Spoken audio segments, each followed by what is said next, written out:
Well, there's no doubt about it. Reform UK has delivered a seismic shock to the British political establishment, achieving historic victories. Young blokes want to be young blokes, and they feel the world is telling them not to be young blokes. And this is our commitment to the British people. Sure, we don't have a magic wand, but we will cut ways. You can hold us to that.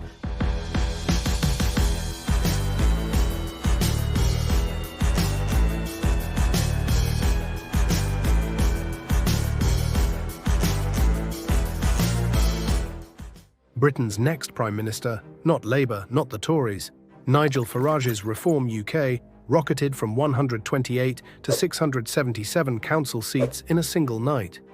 Blue and red castles crumbled under a turquoise tsunami and a 17-point swing from Labour to Reform. Now 3 senior Tories, Suella Braverman, Sir Edward Lee, Jack Rankin, hover beneath Reform's turquoise banner, putting the Conservative ship on defection watch. Reform UK proclaims the Labour-Tory duopoly dead and vows to put Farage in number 10. But is it that simple? Is Farage just a disruptor or the Kingmaker? Prime Minister Farage?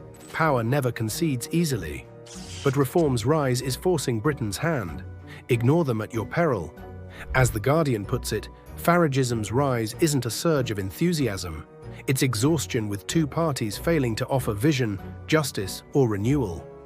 Respected poll guru Sir John Curtis agrees this was no protest vote. Picture Westminster's statues quaking as the 2-party myth shatters. What does this earthquake mean for you, your family, and democracies everywhere? Think, if Farage can topple centuries of 2-party rule, what's next for your town? Love it or loathe it, Reform's surge is as polarizing as Marmite.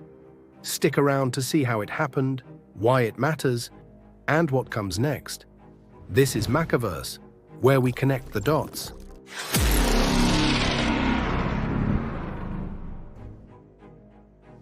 Don't miss this. Reform UK now boasts more than 231,000 members, miles ahead of the Tories and fast catching Labour's 309,000.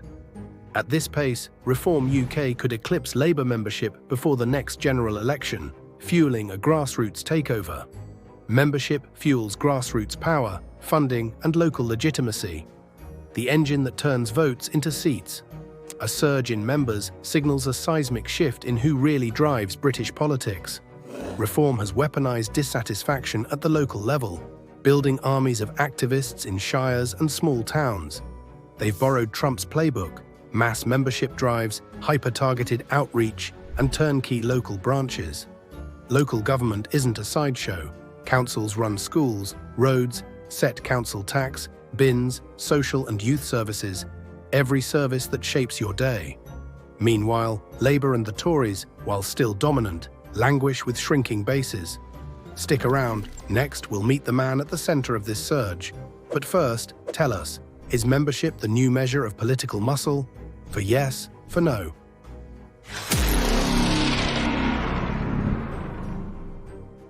Nigel Farage, the face of Brexit and co-founder of UKIP, now fronts Reform UK. Known as Trump with a pint, he's a pub-stool populist who speaks to forgotten voters.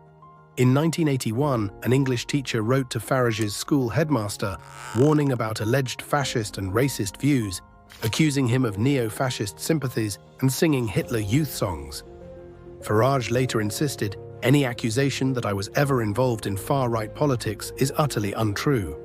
His promise of simple solutions to complex crises seems to resonate with voters who feel abandoned by the mainstream.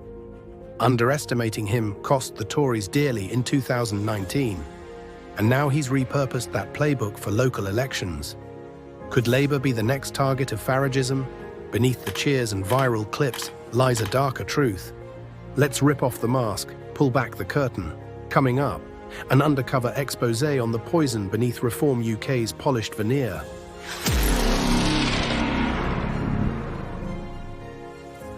Behind closed doors at branch meetings, investigative journalist Thomas Foster uncovered troubling attitudes during a 4-month undercover work in Essex. What he found: fear, migrant scapegoating, and racism, broadcast behind closed doors. Meet James McMurdoch, Reform MP for South Basildon and East Thurrock, jailed as a teen for assault. According to undercover investigation, he preached, The murder rate was better in medieval England than Africa today. Max Harrison, Reform's membership coordinator, slammed schools as feeding children poison and streets as lawless. It's not like in London when you're a foreigner in your own country, and if you say hello to someone, they look like they're about to knife you in the face, you know what I mean? On doorsteps, voters confessed they feel disillusioned, let down, and abandoned by Labour and the Tories. Reform channels that anger into xenophobia instead of real solutions, demanding chants of Save England, and a turquoise tide is on the horizon. Labour's anti-migrant panic backfires, supercharging reform. Sunak's Stop the Boats fiasco did the same, fueling Farage's insurgency. Sunak's failure framed the debate on Farage's terms. Rather than deflating reform, it catapulted them past 4 million votes. Labour is now doubling down on the same failed strategy. Hard-right tactics never work for mainstream parties. Cameron and Miliband's immigration posturing boosted UKIP. In France, Macron's copycat anti-immigrant moves bolstered Le Pen. Across Europe, centrist posturing gifted power to populists. Labour's floundering strategy only validates reform's rhetoric, shifting the battlefield to immigration, where the hard right will always outbid them. Data proves anti-migrant sentiment correlates more with negative tabloid coverage than real migration numbers. Labour's approach feeds the cycle, ensuring Reform UK keeps growing. And leading this charge, Keir Starmer, the man who once argued for human rights in European courts but is now auditioning for the role of Farage's understudy. The former barrister who defended migrants now finds himself deporting and demonizing them, a tragicomic twist that Shakespeare himself would find a bit on the nose. Labour is not crushing reform, it's amplifying it. The electorate smells the panic, and they don't buy the bluff. Up next, the surprise twist in Britain's voting system that supercharges Reform UK's insurgency. Britain's first past-the-post system, designed to protect duopoly, actually fuels Reform's surge, forcing the outgoing Tory council leader, Jason Smithers, to call on his National Party leader, Kemi Badenoch, to resign. When Reform UK zeroes in on a handful of battleground wards, a small swing translates into whole councils and by-elections, turning a fringe party into a Kingmaker force. Imagine 30% of the vote becoming 100% of the seats. That's exactly what happened when Reform UK swept North and West Northamptonshire this month. It also explains overturning a 14,696 vote Labour majority by just 6 ballots in Runcorn and Hellsby. This isn't theory, it's strategy. Reform's campaign architects built AI-driven voter lists to pinpoint persuadable voters, recorded key concerns, then unleashed specialist door-knock teams on swing streets, turning local anger into decisive victories. Next, we'll break down the nuts and bolts of that ground game warfare, how data, tech, and old-school canvassing combined to rewrite the political map almost overnight. Stick around, because if you thought you knew British elections, think again. So how did a political outsider become Kingmaker almost overnight? Picture Northamptonshire. Overnight, its quiet council chambers exploded. Reform won 39 of 68 seats in North Northamptonshire and 42 of 76 in West Northamptonshire, forcing Tory resignations at the top. Then Runcorn and Hellsby. 6 votes overturned a 14,696 vote Labour fortress, the tightest margin since World War II. Reform scaling local momentum to Westminster, and it didn't stop there. They clinched mayoralties in Greater Lincolnshire and Hull and East Yorkshire. They surged across Staffordshire, Durham, Kent and Cornwall, ancient Tory backwaters now waving turquoise flags. Reform looks set to run Leicestershire County Council next. Since 2021, Labour and the Conservatives have lost around 2/3 of their council seats, while Reform rocketed to 677 and control of 10 local authorities. Next, the secret weapon, AI-driven targeting and relentless doorstep campaigns that shook British politics. Let's pull back the curtain on the modern ground game. First, AI-driven voter lists scored households by persuadability, updating in real time as canvassers logged feedback. Then, hyper-targeted WhatsApp networks delivered reminders, rides and short clips debunking rival claims, all tailored to postcode. Finally, door-knock teams canvassed 80,000 homes in 6 weeks, the most any insurgent has ever mounted. On the ground, every conversation counted. In Northamptonshire, 500 soft Tory households tipped the balance. In Kent, volunteers mapped turnout street by street to maximise daylight hours. In Runorn and Hellsby, not a single door went unknocked. Just 6 votes separated triumph from tragedy. Data and AI meets Doorstep. This is the blueprint for modern campaigning. Why does this matter?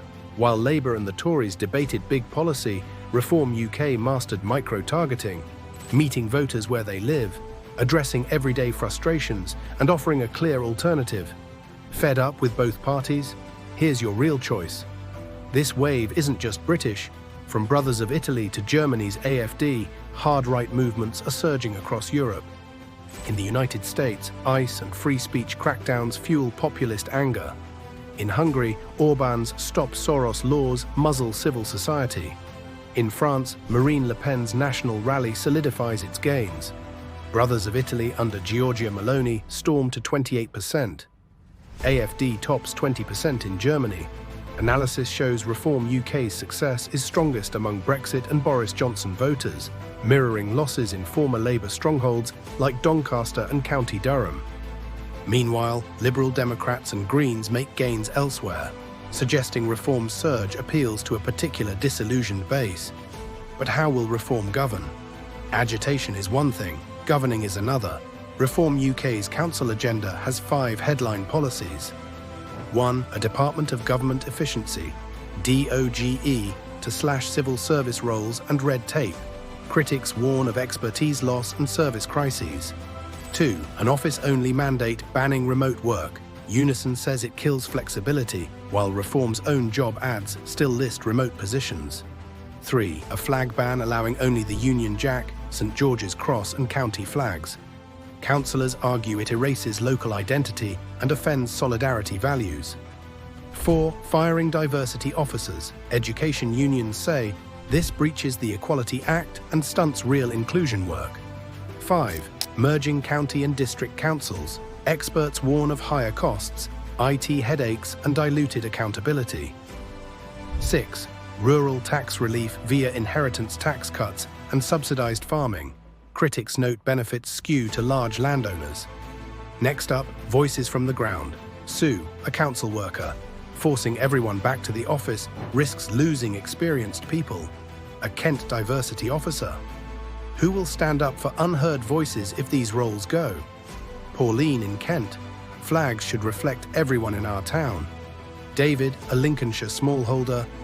Inheritance tax cuts help big landlords. Small farms lose out. A Cambridge parent, my children deserve to see their own stories in history. A Staffordshire resident, we're more divided than ever. Some feel heard, others pushed out.